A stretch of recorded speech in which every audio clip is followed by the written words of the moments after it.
Nous sommes de retour en direct sur la 9e étape du Tour de France, 41 km 500 contre la montre individuelle entre Arquesnon et Besançon, et nous sommes avec peut-être le meilleur rouleur du peloton, même s'il n'est plus champion du monde du contre-la-montre.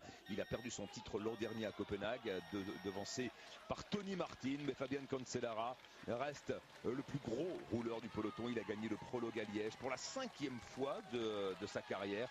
C'était la 5e fois qu'il gagnait un départ chronométré sur le Tour de France. Cancellara s'élance, Richard, le favori peut-être de cette épreuve. Oui. Fabian Cancellara toujours dans ce contre-la-montre, en position. On va vite arriver au premier temps intermédiaire. Oui, dans moins de 8 minutes. Qui est spécialiste aussi dans les contre-la-montre et qui va sûrement, même s'il n'a pas envie, le faire à fond, le contre-la-montre. C'est un beau circuit pour lui. Ouais. Il préfère des circuits un peu plus techniques, avec des changements de braquet. Et là, il va être servi sur ce contre-la-montre. Peut-être un peu long, 40 km, mais en tout cas, c'est le spécialiste de cette discipline. Il a réalisé tout de même un très bon contre-la-montre sur le critérium du Dauphiné qui était loin. Attention, le voici, Fabian Cancellara. Oui, ce sera le meilleur temps. On peut déjà l'annoncer. Fabian Cancellara va signer le meilleur temps devant Tony Martin au premier pointage intermédiaire. Il est en train d'écraser. Quelle surprise! Quelle surprise! Écraser ce contre-la-montre. Déjà 30 secondes au moins d'avance sur Martin. Donc 30 secondes. Il est encore assez loin de la ligne. Non, voilà, il va arriver. Plus de 30 secondes d'avance sur Tony Martin. Et troisième temps, on rappelle, pour Sandy Cazard. Allez, Fabian Cancellara. 38 secondes d'avance sur Tony Martin pour le Suisse qui vient de franchir la principale difficulté de ce parcours. Il ne faut pas oublier que Tony Martin a été victime d'une crevaison, donc on peut imaginer qu'il ait perdu une quinzaine de secondes, mais à la pédale, il roule évidemment beaucoup plus vite que le coureur allemand. On revient sur la rampe de lancement avec le départ de Peter Velits, le coureur slovaque de l'équipe Omega Pharma Quick-Step. Chavanel, lui, va bientôt entamer l'ascension de la côte de Quingé, la côte dite du cimetière, la partie la plus difficile de ce parcours. Des Sylvain Chavanel qui va réaliser un bon temps. Un bon temps pour Sylvain Chavanel. On l'attendait parce que il est en forme dans les chronos, Sylvain Chavanel, durant toute la saison, durant toute l'année 2012. Il a toujours été aux avant-postes dans les chronos, on le rappelle, que ce soit aux 3 jours de la Panne, au championnat de France, au critérium du Dauphiné. C'est un super temps qu'il est en train de faire. Et puis il va profiter bientôt d'un point de mire du coureur qui est parti 3 minutes devant lui, Vorganov, qui vient simplement de passer le classement premier intermédiaire. Énorme. Il est dans les temps de Fabian Cancellara, Sylvain Chavanel.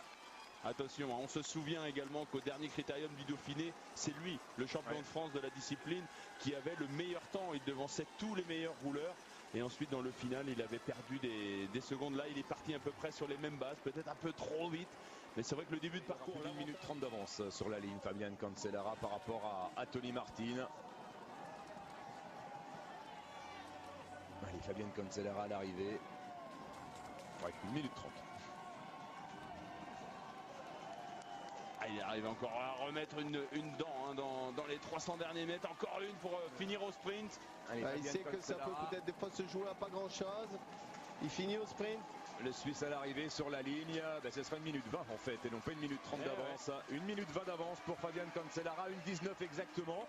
Ça veut dire que dans le final, il n'a repris que 10 secondes à Tony Martin. C'est pas énorme.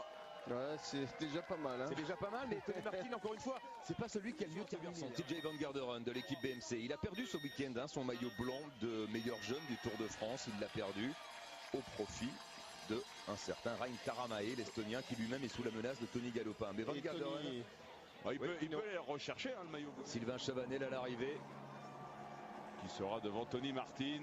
Il a fini, il a bien fini quand même, Sylvain Chavanel, qui, rappelons-le, avait 26 secondes de retard sur Fabian Cancellara. À quelques secondes, non.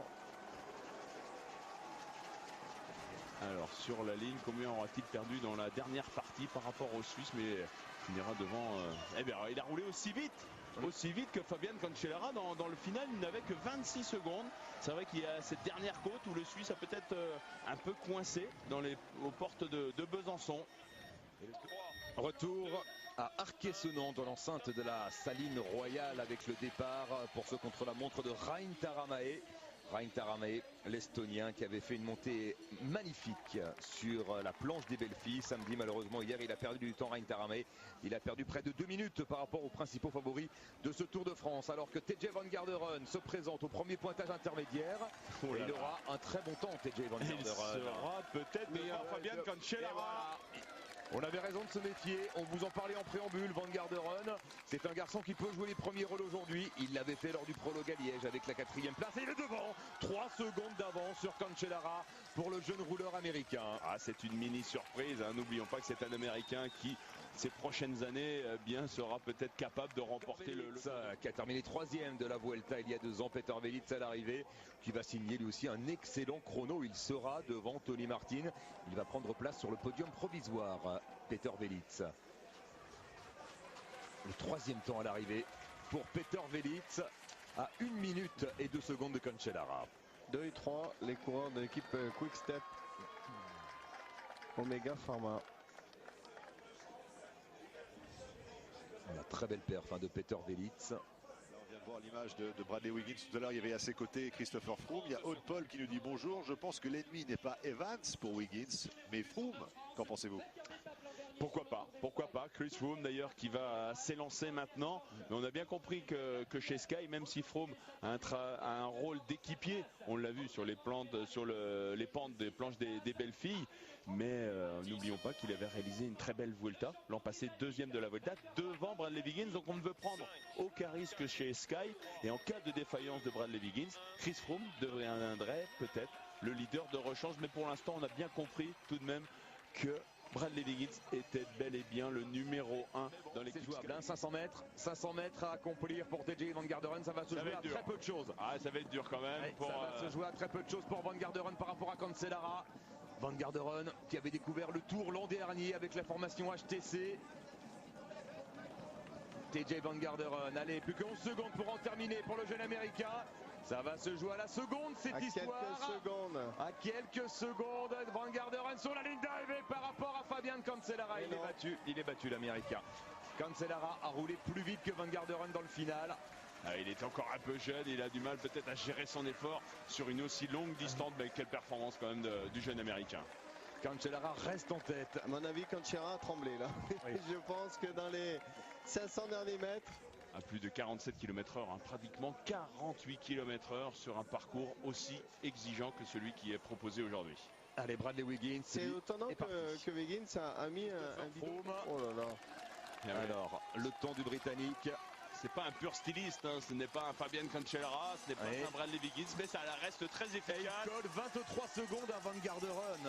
C'est incroyable, ça veut dire qu'il relaie Cancellara à 26 secondes quand même au premier intermédiaire. C'est effrayant ce qu'il fait là, Christopher Froome.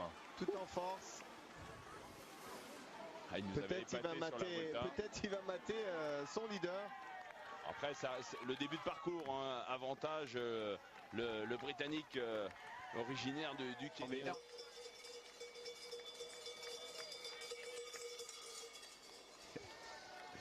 Allez, on retrouve nous Cadel Evans en espérant retrouver Hervé Salafranc rapidement si la connexion avec Hervé est possible dans les secondes qui viennent. Cadel Evans qui lui n'est pas encore passé bien sûr au premier intermédiaire. Un bon temps pour le Russe. Celui qui a terminé 2e et 3e du Tour, qui a gagné la Vuelta, qui a gagné le Giro. Denis Menchov, à 34 ans, peut-il encore gagner le Tour? En tout cas, il fait un bon début de contre-la-montre. Denis Menchov, de retour sur la grande boucle. On va écouter tout de suite Fabio Baldato, l'un des directeurs sportifs de l'équipe BMC avec John Lelang. Intéressant d'écouter l'avis de l'Italien, du directeur sportif de Cadel Evans. Vincenzo Nibali au premier intermédiaire. Il n'est pas encore sur la ligne, Nibali. Ça a l'air quand même correct pour l'Italien. Oui, pas de surprise en plus, là, début de parcours, il y a des portions techniques, il y a des ascensions où il est très très à l'aise. Bon coup de pédale en tout cas dans cette ascension aérien. Nibali pointé à 16 secondes de Wiggins au général ce matin. Il sera beaucoup plus loin bien sûr à l'issue de ce contre-la-montre. L'objectif pour lui, perdre le moins de temps possible sur l'anglais mais aussi sur Cadel Evans. Il monte pas mal. Il monte bien. Hein. Ça se passe pas mal. Pour Nibali, il sera dans le top 10 a priori provisoire.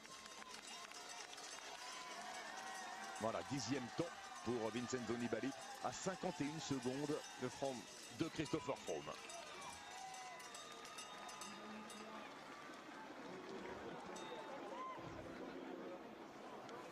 Qui fait un bon temps. Je crois que Bradley Wiggins est en train d'écraser ce chrono. Complètement. Parce que Cadel Evans est dans les temps, va être dans les temps de Fabian Cancellara, a priori au premier intermédiaire. Il est encore loin du point intermédiaire. Allez, dans les temps de Denis Menchov peut-être. Il était pointé Denis Menchov à 45 secondes de Chris Froome. On marque pour la situation de course pour les prochains jours, ça va être sympa ce scénario. Pourquoi? Parce que Cadel Evans devra vraiment attaquer. Si ces deux coureurs, Wiggins et Cadel Evans, ont été trop près dans le chrono, ce serait toujours un peu surveillé pour le dernier contre-la-montre. C'est pas un grand jour de. C'est quand même moyen. Il est effectivement dans les temps de Denis Menchov, d'Elmar Zubeldia. Alors, il est à combien de Christopher Froome? Il va être à la minute. Il va être à la minute par rapport à Froome. Oh là là, il est loin. Oui, ça veut dire que Wiggins est dans les temps de Christopher Froome en fait. C'est Wiggins qui est dans les temps de Froome alors qu'Evans c'est déjà à 56 secondes. 56 secondes de retard par rapport à Froome. On attend maintenant Bradley Wiggins qui sera là dans 2 minutes. Voilà, Wiggins. Wiggins au temps intermédiaire, oh là là. Dans les temps de Chris Froome. Oui, il ne va pas devancer Chris Froome de 10 secondes. De 10 secondes quand même, oui. Oh, quelle facilité. Non, un peu moins. À peine, oui, c'est ça. On avait dit 2-3 secondes d'écart entre les deux Britanniques. Il y a 4 secondes 72 exactement à l'avantage de Bradley Wiggins. Ouais, et puis la fin de parcours sera plus favorable à Bradley Wiggins. Regardez le visage, c'est impressionnant. Hein. Tout en concentration. On finit avec un temps correct de la part de l'Estonien, mais qui va perdre sa tunique blanche. Rappelons, il avait 1 minute et 41 secondes d'avance sur Rein Taramae, sur Van Garderen. Voilà, dans les temps de Jean-Christophe Perrault. Voilà, à l'arrivée 2:32. Cela signifie qu'effectivement TJ Van Garderen va récupérer le maillot blanc de meilleur jeune. C'est désormais officiel. Christopher Froome dans le final, dans le dernier kilomètre. Alors par rapport à Fabian Cancellara, Christopher Froome. C'est sûr qu'il aura au moins une trentaine de secondes d'avance. Il a l'air de finir comme un canon. Alors, regardez. Christopher Froome, il avait 22 secondes d'avance sur Cancellara au deuxième intermédiaire. Il finit vraiment très vite. 22 secondes d'avance. Regardez le braquet, la force. Oui, et à l'arrivée, il y aura beaucoup plus. Il est en train d'exploser les chronos. Christopher Froome à l'arrivée par rapport à Fabian Cancellara. Il a terminé très très fort, le Britannique. Pratiquement à la même vitesse. Pratiquement à la même vitesse que Cancellara en fait.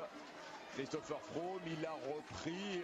Non, il n'a rien repris à Cancellara. Il n'a rien repris à Cancellara. Il termine avec 21 secondes et 44 centièmes par rapport aux Suisses. Donc ils ont roulé à la même vitesse. À près de 48 km/h pour le Britannique. Belga va en terminer. L'Espagnol. Très bon chrono également de la part de l'Espagnol en train de chez Radio Shack. On veut désigner peut-être un leader pour le classement général, mais ils étaient tellement nombreux, donc tout le monde a fait à fond. Ouais. En tout cas, pour le classement par équipe, cette équipe domine pour l'instant l'équipe Sky, parce qu'elle possédait pratiquement 2 minutes d'avance au classement général par l'équipe. Et à l'issue du contre-la-montre, tout va bien, puisqu'ils sont nombreux à réaliser un bon temps. 2 fois 5e du Tour de France, Elmar Zubeldia en 2003 et en 2007. Et à l'arrivée, donc, 1 minute et 45 secondes de retard par rapport à Christopher Froome pour l'Espagnol. Alors, par rapport à Peter Velits, Denis Menchov. Il termine pas mal, Menchov. Il termine bien, même le Russe. Denis Menchov à l'arrivée. Alors, il était Menchov 12e au 2e pointage intermédiaire. Oui, il était à 1 minute 15 de Chris Froome. Est-ce qu'il a accéléré dans le final ou continué à perdre du temps? Denis Menchov à l'arrivée, le Russe, il a bien fini. Denis Menchov. Il a même très bien fini puisqu'il sera au pire 10e de ce chrono. Il a fait le job. Il faudra qu'il invente quelque chose. De toute façon, Vincenzo Nibali, Richard, s'il veut renverser la machine Sky. Il faudra passer à l'attaque forcément et avec peut-être des alliés de circonstance. Allez, Vincenzo Nibali à l'arrivée. Il termine bien aussi, Vincenzo Nibali. Il était 10e après 31 km 500. Et là, il va venir se placer dans les temps de Denis Menchov. Il est dans les temps du Russe. Nibali à l'arrivée, il est même devant le Russe. Ouais, il a très beau final de Nibali parce qu'il sera au pire 8e de ce contre-la-montre alors qu'il était Nibali 10e au deuxième intermédiaire. Mais il a perdu du temps quand même par rapport à Chris Froome dans la tête.